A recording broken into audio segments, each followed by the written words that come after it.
Hello students, ORM 3 में काफ़ी portion हम लोग पहले पढ़ चुके हैं।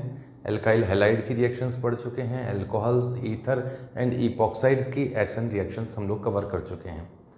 अब हम लोग स्टार्ट करेंगे एरोमेटिक कंपाउंड पे जो रिएक्शंस होती हैं, एसन रिएक्शंस होती हैं, वो किस तरीके से होती हैं।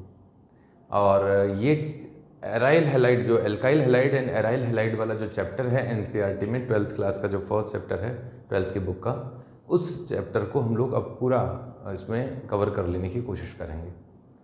देखिए, एरोमेटिक कंपाउंड हेडिंग डाल लीजिए पहले आप लोग। हेडिंग है 13th पॉइंट है AR-SN।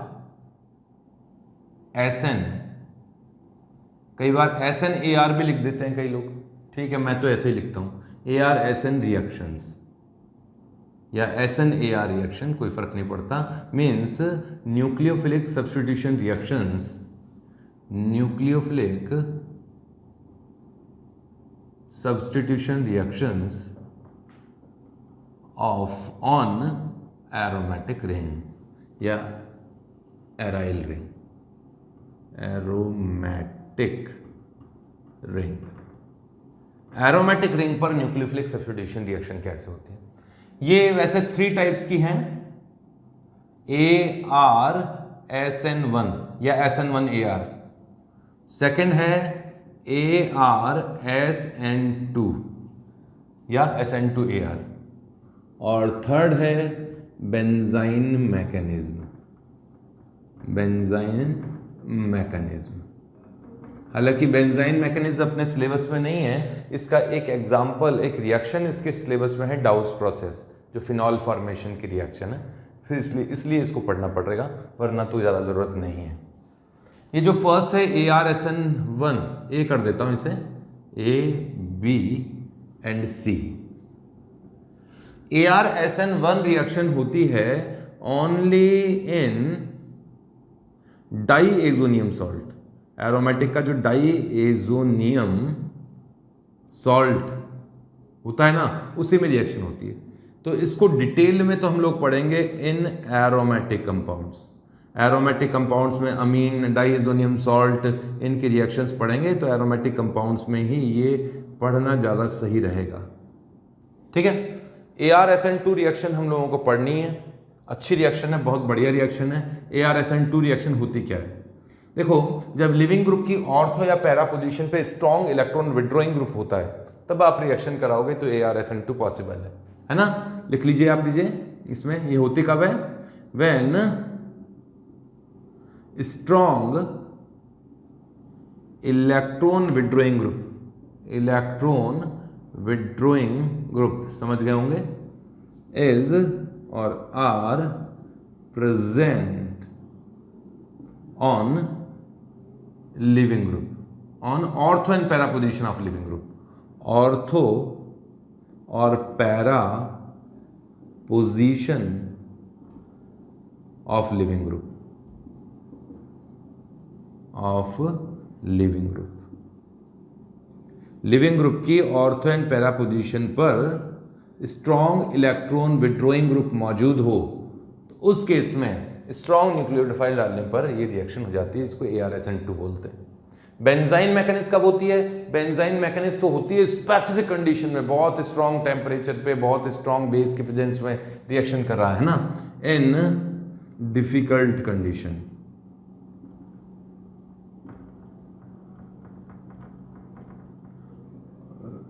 विद स्ट्रॉन्ग बेस,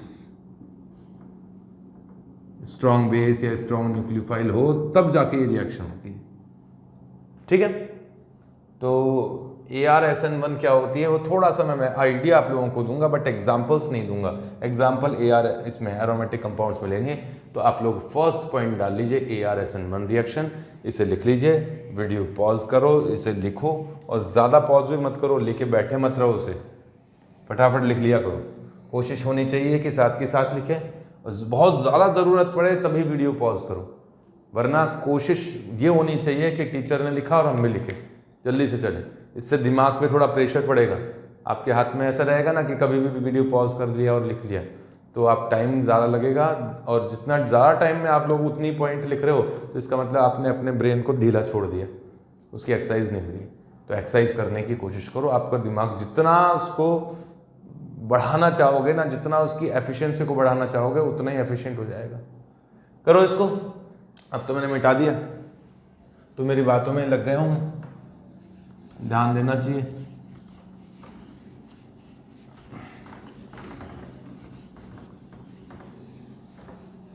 तो ए पॉइंट डाल लीजिए। 13th का ए पॉइंट है, ओनली इंट्रोडक्शन लूंगा ना,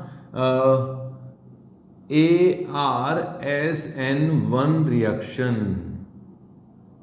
ब्रीफ होगा, फिर बोल रहा हूं only introduction, only introduction, simple सा कोई इंट्रोडक्शन देना है, वरना डिटेल में एग्जांपल नहीं दे रहे। देखो एरोमेटिक डाइएजोनियम सॉल्ट है, ये बेंजीन का डाइएजोनियम सॉल्ट है, ये रहा Cl-, ये है डाइएजोनियम सॉल्ट ऑफ बेंजीन, और ये क्लोराइड का है ना, बेंजीन डाइएजोनियम क्लोराइड, ठीक है। ये लिविंग ग्रुप बहुत स्ट्रॉन्ग लिविंग ग्रुप होता है और आसानी से निकल जाएगा और नाइट्रोजन गैस के फॉर्म में निकल जाएगा। 5 डिग्री सेल्सियस तक ही स्टेबल होता है ये कंपाउंड। 5 डिग्री सेल्सियस से थोड़ा सा भी ज्यादा टेम्परेचर हुआ, इसे चाहिए क्या था, ये तो निकलने को वैसे ही तैयार है। अरे ये एरोमेटिक रिंग पे तो फिर भी जुड़ जाता है, एरोमेटिक रिंग पर ये फिर भी जुड़ जाता है, स्टेबल रह पाता है थोड़ा बहुत। अगर ये एलिफेटिक पार्ट होता ना तो उसकी परवाही नहीं करता, चाहे 0 डिग्री सेल्सियस टेम्परेचर लो चाहे कम लो, तो जाएगा ही जाएगा उसके इसमें नाइट्रोजन। यहां थोड़ी सी इज्जत कर लेता है एरोमेटिक कंपाउंड की, फिर भी ज्यादा नहीं करता, केवल 5 डिग्री सेल्सियस तक ही सम्मान करेगा। 5 डिग्री सेल्सियस से ज्यादा ऊपर गया तो नाइट्रोजन निकलेगा ही निकलेगा, आप उसको रोक नहीं सकते। ये क्या है, स्टेबल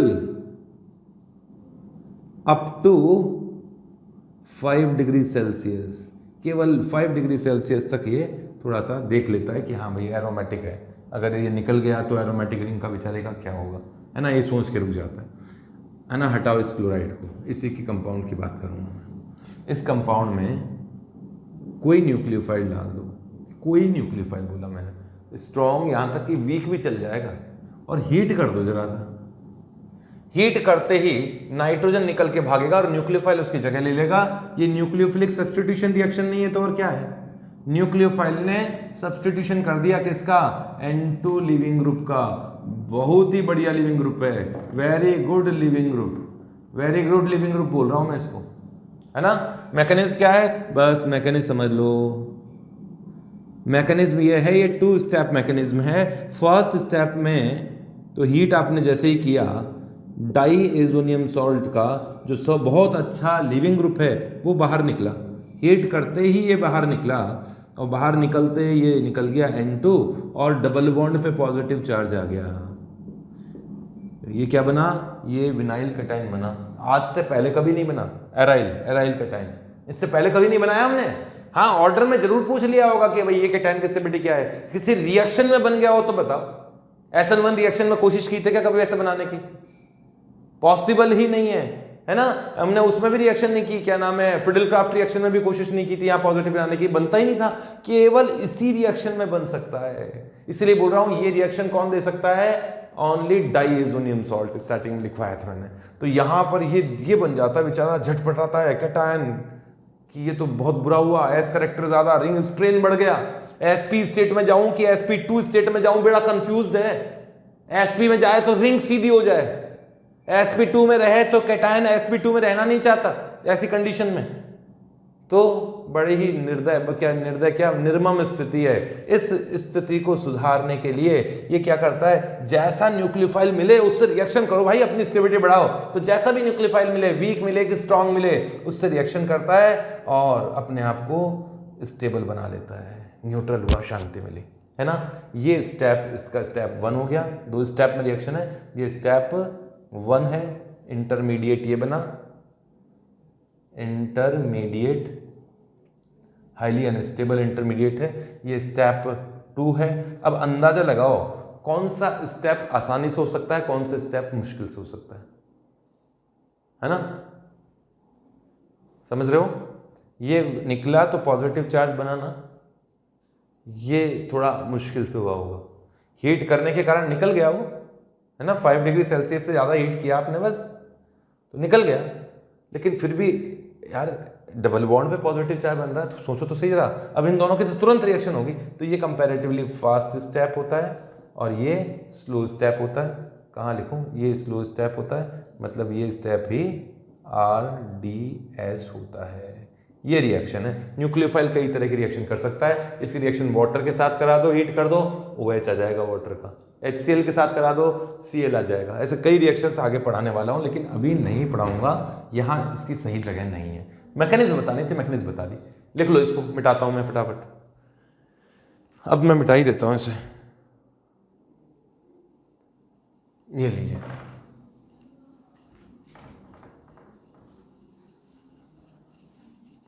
ये था ArSN, हटा दिया इसको मैंने।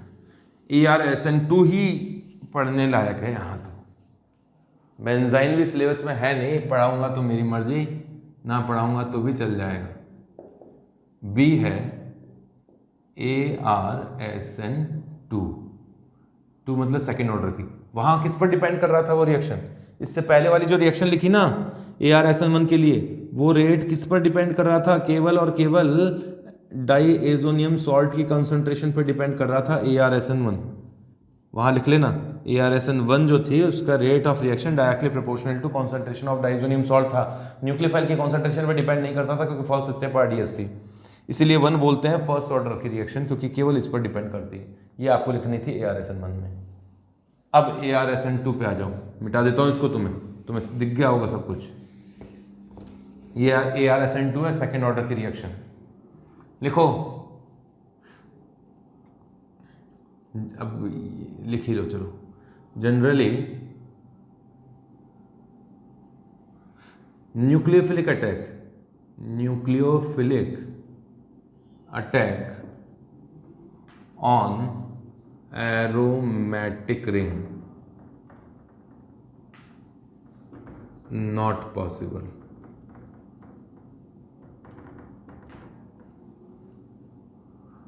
ठीक है, क्यों नहीं पॉसिबल? होता ही नहीं है, यहां हो ही नहीं रहा है ऐसा। डू नॉट कर पॉसिबल। क्यों नहीं होता है? Due to high electron density on aromatic ring.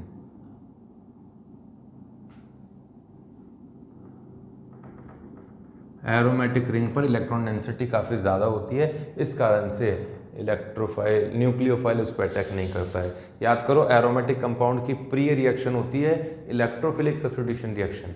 Nucleophilic substitution reaction उसकी अच्छी रिएक्शन नहीं है ना। But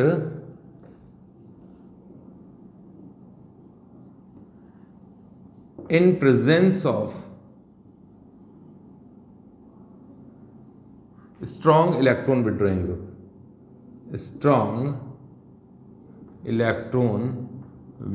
group on ortho or and para position,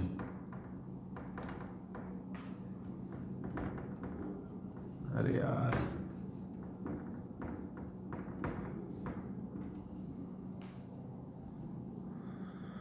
nucleophilic attack possible. अच्छा, ये कौन सी पोजीशन पे हो? Ortho and para position of leaving group.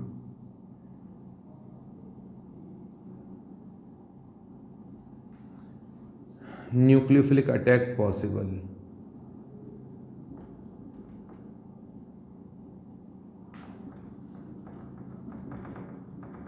लिख लो इसे, फटाफट लिखो, और जो मैं बोल रहा हूं समझो।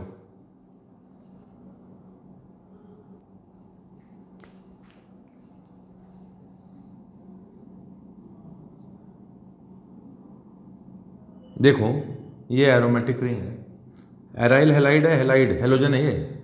इस पर जनरली न्यूक्लियोफाइल अटैक नहीं करता है। नॉर्मल केस में तो न्यूक्लियोफाइल डालो आप इसमें, जनरली नो रिएक्शन। क्यों नहीं होती? क्योंकि यहां क्या है, pi electron density. Pi electron density है तो न्यूक्लियोफाइल के पास भी इलेक्ट्रॉन डेंसिटी है, तो इलेक्ट्रॉन्स पे अटैक थोड़ा ना करेगा, वहां तो डेफिशिएंसी होनी चाहिए। लेकिन मान लीजिए कोई स्ट्रॉन्ग इलेक्ट्रॉन विड्रॉइंग ग्रुप आ गया पैरा पे या ऑर्थो पे, जैसे नाइट्रो ही आ गया। नाइट्रो एक -m ग्रुप है। जब नाइट्रो इस रिंग के साथ रेजोनेंस करेगा तो इलेक्ट्रॉन विड्रॉ करेगा। अब रेजोनेटिंग स्ट्रक्चर्स जब पढ़ाई थी या आपको आनी चाहिए इतनी, तो कि नाइट्रो जब इलेक्ट्रॉन खींचेगा तो रेजोनेंस करके ऑर्थो एंड पैरा पोजीशन पे पॉजिटिव चार्ज जनरेट कर लेगा, मतलब कि इलेक्ट्रॉन्स की कमी कर देगा। इसका फायदा इस न्यूक्लियोफाइल को मिल सकता है ना। पहले इसने अटैक नहीं कर पाया था, लेकिन अब ये अटैक करने की हिम्मत जुटा सकता है। थोड़ा स्ट्रॉन्ग न्यूक्लियोफाइल होना चाहिए, वीक न्यूक्लियोफाइल के बस की बात नहीं है, स्ट्रॉन्ग न्यूक्लियोफाइल होना चाहिए। ये इन पोजीशन पे अटैक कर सकता है, इस जगह भी कर सकता है, इस जगह भी कर सकता है, इस जगह भी कर सकता है। बट यहाँ एक लिविंग ग्रुप मौजूद है और उसने भी तो इलेक्ट्रॉन खींच रखे हैं, तो यहाँ पॉजिटिव चार्ज का मैग्नीट्यूड बढ़ जाएगा, तो ये न्यूक्लियोफाइल यहाँ अटैक करेगा, इसको निकाल देगा, है ना।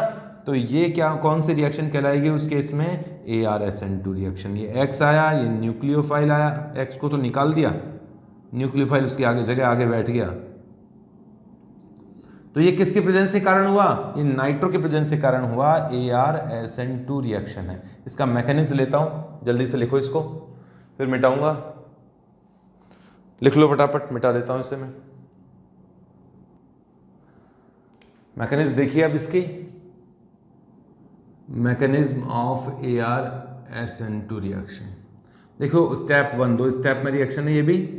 स्टेप 1 में जैसे मान लीजिए कोई हेलोजन है, और भी कोई लिविंग ग्रुप हो सकता है, यहाँ इलेक्ट्रॉन विड्रॉइंग ग्रुप जुड़ा हुआ था, नाइट्रो मान लेता हूँ, नाइट्रो से बढ़िया कौन आएगा, और यहाँ न्यूक्लियोफाइल आया। न्यूक्लियोफाइल ने इन पोजीशन पर अटैक क्यों किया, आपको समझ में आ ही रहा होगा। एक तो नाइट्रो ने इन पोजीशन पे पॉजिटिव चार्ज बढ़ाया, नाइट्रो की ज़्यादा इंपॉर्टेंस है यहाँ। फिर X ने भी इलेक्ट्रॉन खींच के यहाँ पॉजिटिव चार्ज बढ़ा दिया, तो न्यूक्लियोफाइल ने यहाँ अटैक किया, ये C- बना, ठीक है। कहाँ अटैक किया? उस पोजीशन पर जहाँ X है, और यहाँ न्यूक्लियोफाइल आ गया और यहाँ नेगेटिव चार्ज बन गया। अब इस नेगेटिव चार्ज का रेजोनेंस होगा, नेगेटिव यहाँ आएगा, फिर नाइट्रो के साथ भी रेजोनेंस करेगा, फिर यहाँ भी आएगा। तो मैं एक साथ बना देता हूँ जल्दी जल्दी इसकी रेजोनेटिंग स्ट्रक्चर। समझा के मैं तुम्हारा अपमान नहीं कर सकता, क्योंकि आप लोगों को तो रेजोनेटिंग स्ट्रक्चर बनाना आता ही है। ऑल्टरनेट पोजीशन पे शिफ्ट होगा। ये एरो बनाऊँ क्या? एरो देख लेंगे बाद में। फिर क्या हुआ?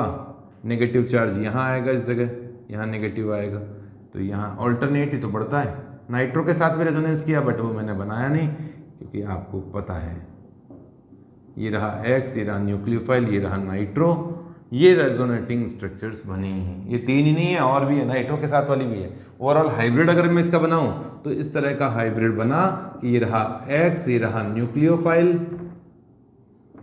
और यहाँ इन पोजीशन पर, और नाइट्रो, और ये तो है ही।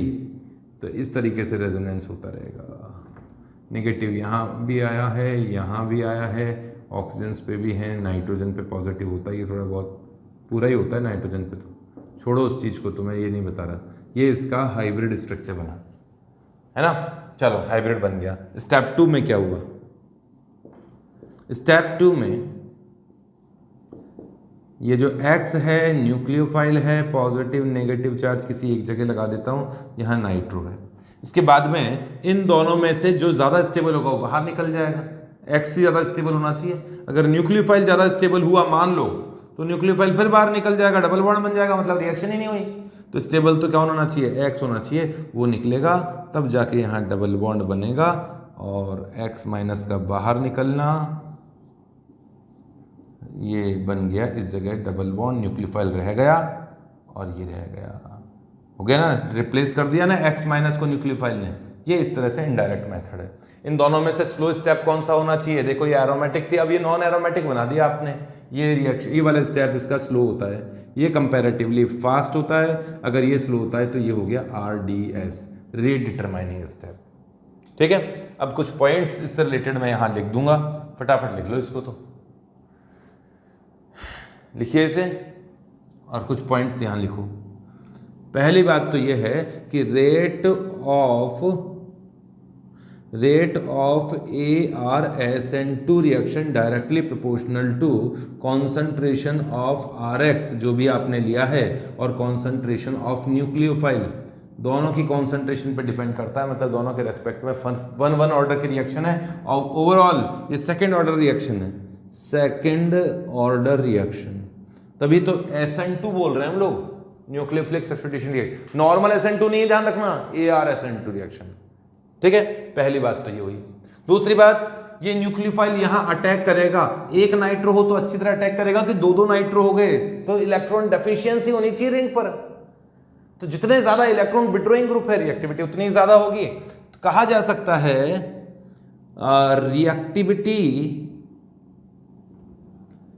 reactivity of ArSN2 reaction increase in presence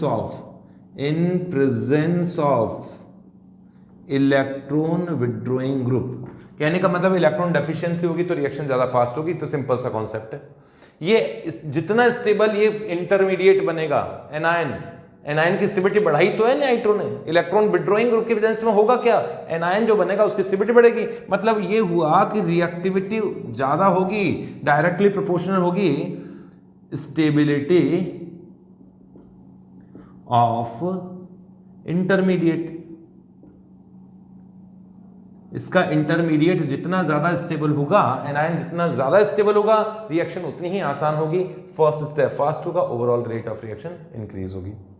ठीक है, चलो और क्या खास बतानी बात है इसमें। एक और बहुत इंपॉर्टेंट पॉइंट है, यहां कंडीशन भी तो बता देता हूं कि X- ज्यादा स्टेबल होना चाहिए ना। कंडीशन, पहली कंडीशन तो थी इलेक्ट्रॉन विड्रॉइंग ग्रुप होना चाहिए और X- की स्टेबिलिटी Nu- से ज्यादा होनी चाहिए। Stability of leaving group should be greater than stability of nucleophile. एक और मैं इंपॉर्टेंट पॉइंट दूंगा कि यहां X डिफरेंट हो, फ्लोरीन क्लोरीन ब्रोमीन हो, आयोडीन हो, तो रिएक्टिविटी का ऑर्डर क्या होगा। ये सुन लो, रिएक्टिविटी ये काफी इंपॉर्टेंट पॉइंट है क्योंकि अभी तक जो हो रहा था वो नहीं हो रहा। Reactivity with respect to halogen leaving group, halogen leaving group. पता है यहां फ्लोरीन होता है ना तो रिएक्शन फास्ट होती है, ArSN2 इसमें फास्ट होगा, ArCl में थोड़ा स्लो, ArBr में और स्लो और ArI में और स्लो। ऐसा नहीं आई में नहीं होता है, लेकिन होता तो है, लेकिन इसमें सबसे ज्यादा फास्ट होता है। यहां फ्लोरीन होगा तो रिएक्शन ज्यादा अच्छी होगी, आयोडीन होगा तो रिएक्शन इतनी अच्छी नहीं होगी, मतलब होगी तो सही लेकिन इतनी अच्छी नहीं होगी। यहां बिल्कुल रिवर्स हो गया ना यार। लिविंग ग्रुप एबिलिटी तो देख ही नहीं रहे हम लोग, लिविंग ग्रुप एबिलिटी का क्यों नहीं देखा हम लोगों ने।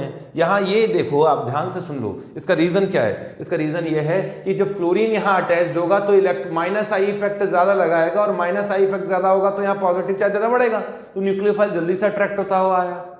तो फिर उसकी स्टेबिलिटी का इंपॉर्टेंस नहीं है क्या। मैं जो बोलना चाह रहा हूं तुम समझ रहे हैं। F- ने यहां पॉजिटिव चार्ज बढ़ा दिया, न्यूक्लियोफाइल अटैक कर गया, बट वो लिविंग ग्रुप के फॉर्म में जब निकलता है तो उस पॉइंट का कोई इंपॉर्टेंस नहीं है क्या, है, लेकिन वो भाई सेकंड स्टेप में निकलता है, RDS में नहीं निकलता, सेकंड स्टेप में निकलता है। अगर ये आयोडीन होता तो सेकंड स्टेप बहुत अच्छा होता। अरे RDS अच्छा करना है हमें, तो RDS की रेट बढ़ेगी तो ओवरऑल रिएक्शन रेट बढ़ेगी। तो जब यहां फ्लोरीन होता है तो न्यूक्लियोफाइल जल्दी से अटैक करता है, तो जो RDS फ्लो स्टेप है वो फास्ट हो जाता है, तो रिएक्शन का रेट बढ़ जाता है। चाहे वो आगे वाला जो फास्ट स्टेप है उसमें थोड़ा निकलने में मुश्किल होती है, लेकिन फिर भी ओवरऑल तो फ्लोरीन वाले केस में रिएक्शन फास्ट होती है। कारण आपको बता दिया कि लिविंग ग्रुप जब निकल रहा है तो सेकंड स्टेप में निकल रहा है, फास्ट स्टेप में निकल रहा है, तो वहां उसकी लिविंग ग्रुप एबिलिटी का कोई ज्यादा इंपॉर्टेंस नहीं है। तो एक्सपेरिमेंटली देखा गया कि ArF में रिएक्शन फास्ट होती है, Cl में कम होती है, Br में कम होती है और आयोडीन में और कम होती है, लेकिन आयोडीन में भी हो जाती है। एग्जाम्पल्स लेते हैं, लिख लीजिए इसे, मिटा दूंगा मैं अब, लिख तो लिया ही होगा आपने। करें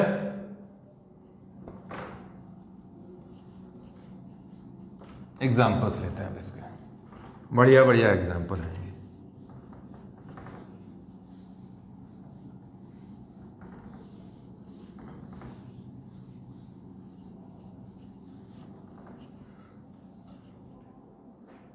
एग्जाम्पल नंबर 1, और इस एग्जाम्पल को मैं एक बॉक्स में बनाऊंगा। देखो ये है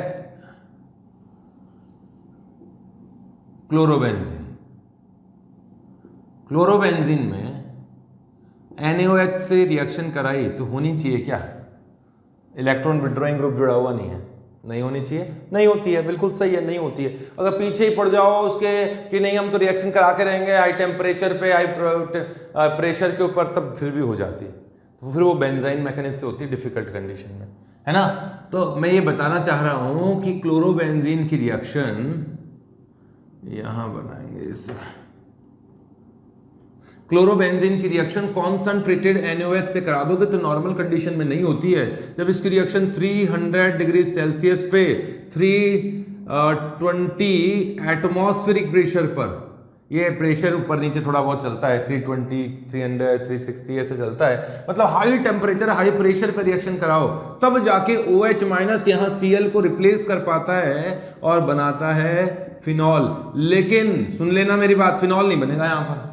क्यों? क्योंकि फिनॉल तो एसिडिक है और बेसिक मीडियम में रिएक्शन करा रहे हो, तो जैसे ही फिनॉल बनेगा बेस से रिएक्शन करेगा और H+ छुमंतर क्या बन जाएगा?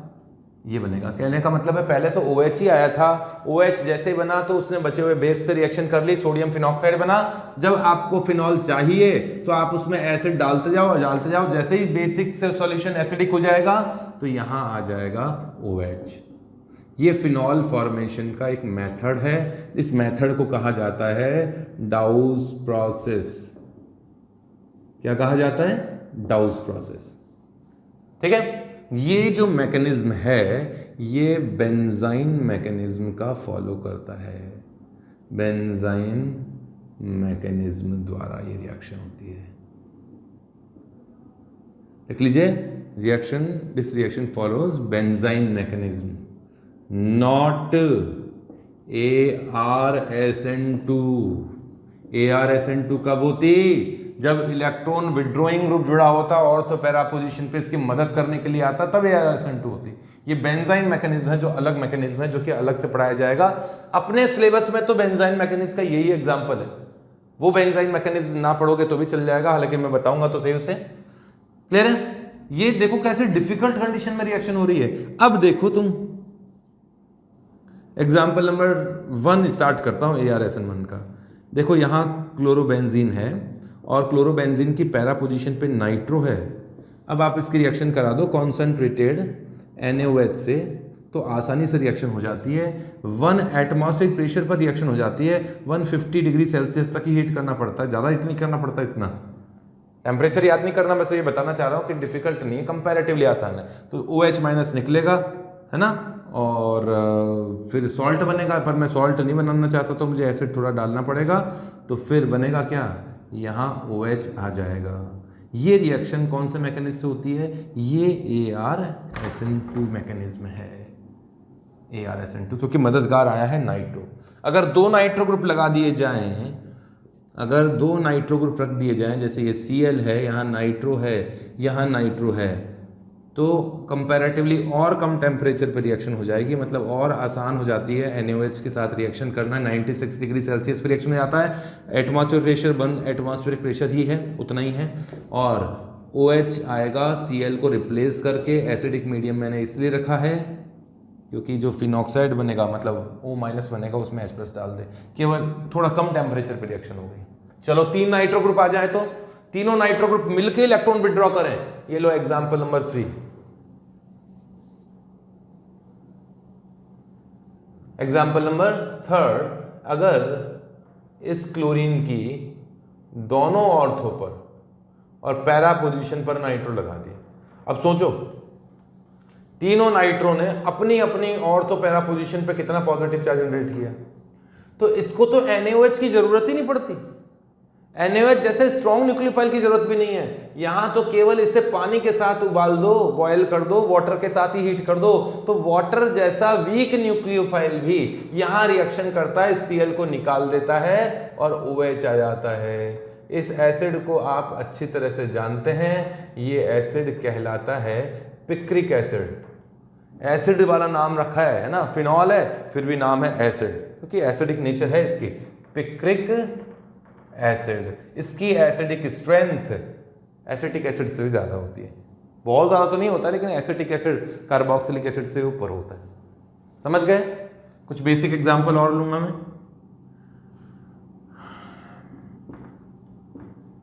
देखो यहां नाइट्रो है, यहां Cl है और यहां फ्लोरीन है। रिएक्शन किया, NaOH के साथ हीट किया, NaOH के साथ थोड़ा गर्म कर दो, क्या प्रोडक्ट बनेगा?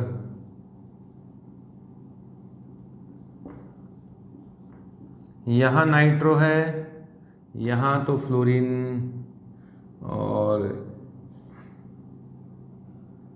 यहाँ भी नाइट्रो है, यहाँ फ्लोरीन है, यहाँ क्लोरीन है। इसमें 1 मोल ऑफ मिथाइल और Na डाल दिया गया तो क्या होगा, और 2 मोल्स ऑफ MeSNA डाल दिया गया, S माइनस स्ट्रॉन्ग न्यूक्लियोफाइल होता है। प्रोडक्ट बताना जरा क्या बनना चाहिए। ठीक है, इसको तो लिख लो, जल्दी से लिखो यहाँ तक। तो इस सेकंड एग्जाम्पल तक तो कंप्लीट करो, मैं इसे मिटाऊंगा, मुझे और एग्जाम्पल लिखने हैं, जल्दी से लिख लो।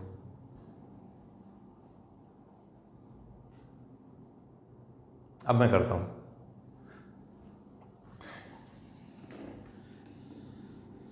ये तो लिख ही लिए थे, उनके प्रोडक्ट बनाओ।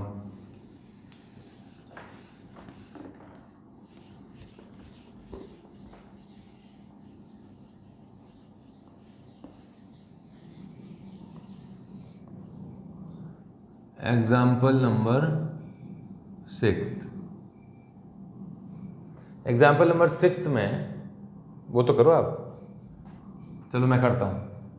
मैं ये पूछना चाह रहा था कि क्लोरीन निकलेगा कि फ्लोरीन निकलेगा, बनाओ बताओ।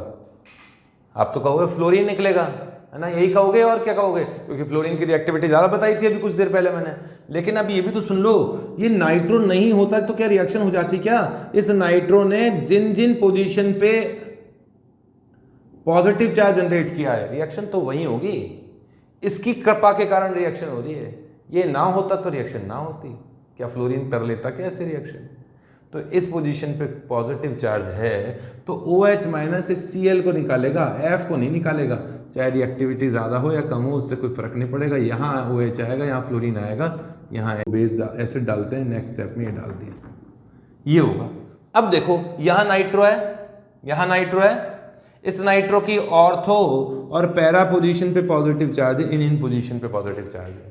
अब यहां दोनों फ्लोरीन और क्लोरीन बराबर वाली कंडीशन में है। अब अगर पॉजिटिव यहां भी है, यहां भी है, अब 1 मोल डालोगे तो सबसे पहले अटैक यहां होना चाहिए फ्लोरीन पे, क्योंकि फ्लोरीन वाले की रिएक्टिविटी ज्यादा होती है। तो यहां अटैक होगा और सल्फर आएगा, फ्लोरीन को रिप्लेस करके सल्फर आएगा, और नाइट्रो को तो वहीं रहने दो, काहे को चेंज करते हो, और यहाँ क्लोरीन रहने दो। लेकिन अब एक्सेस में डाल दोगे तो क्लोरीन को भी निकाल दो, तो इस जगह क्लोरीन में भी डाल दो, क्लोरीन को भी निकाल दिया जाएगा। यहाँ नाइट्रो रहेगा, इस नाइट्रो का कुछ मत करो, और यहाँ SMe आ गया, यहाँ भी SMe आ गया। ठीक है ना। एग्जाम्पल नंबर 6, मान लीजिए यहाँ क्लोरीन है और यहाँ ब्रोमीन है, इस जगह ब्रोमीन है, और यहाँ नाइट्रो है। नाइट्रो कहता है कि भाई मेरी पैरा पोजीशन पे पॉजिटिव चार्ज है, रिएक्शन कर सकते हो, न्यूक्लियोफाइल आओ रिएक्शन करो। मैंने 1 मोल डाल दिया, वही MES माइनस डाल दिया। अब न्यूक्लियोफाइल कहाँ जाएगा रिएक्शन करने? एक तो पॉसिबिलिटी है कि एरोमेटिक रिंग पे जाए, क्योंकि नाइट्रो ने पूरा निमंत्रण दे रखा है, जाओ भाई रिएक्शन करो, कोई दिक्कत नहीं है ना। एक तो एरोमेटिक रिंग पे जाए, और एक एलिफेटिक पार्ट पे जाए और सिंपल SN2 रिएक्शन कर ले। तो आप बताओ आपका मन क्या कहता है? आपका मन जो कहता है वो सही कहता है कि SN2 रिएक्शन ArSN2 से आसान होनी चाहिए ना, क्यों? क्योंकि यार एरोमेटिक रिंग पर कितना मन मार के रिएक्शन कर रहा था, एरोमेटिक रिंग पे इलेक्ट्रॉन डेंसिटी ज्यादा थी तो मुश्किल से रिएक्शन हो पा रही थी। यहां जाके रिएक्शन करेगा, 1 मोल डालोगे तो यहां और एक्सेस में डालोगे तो दोनों जगह, तो यहां रिएक्शन होगी, नॉर्मल SN2 रिएक्शन होगी, ना कि ArSN2, क्योंकि ArSN2 है तो मुश्किल ही ना, ये वाली रिएक्शन हो जाएगी। समझ गए? एक्सेस में डालोगे तो यहां भी रिएक्शन आ जाएगा, ये Cl है, यहां भी आ जाएगा। ये लो एग्जाम्पल नंबर 7,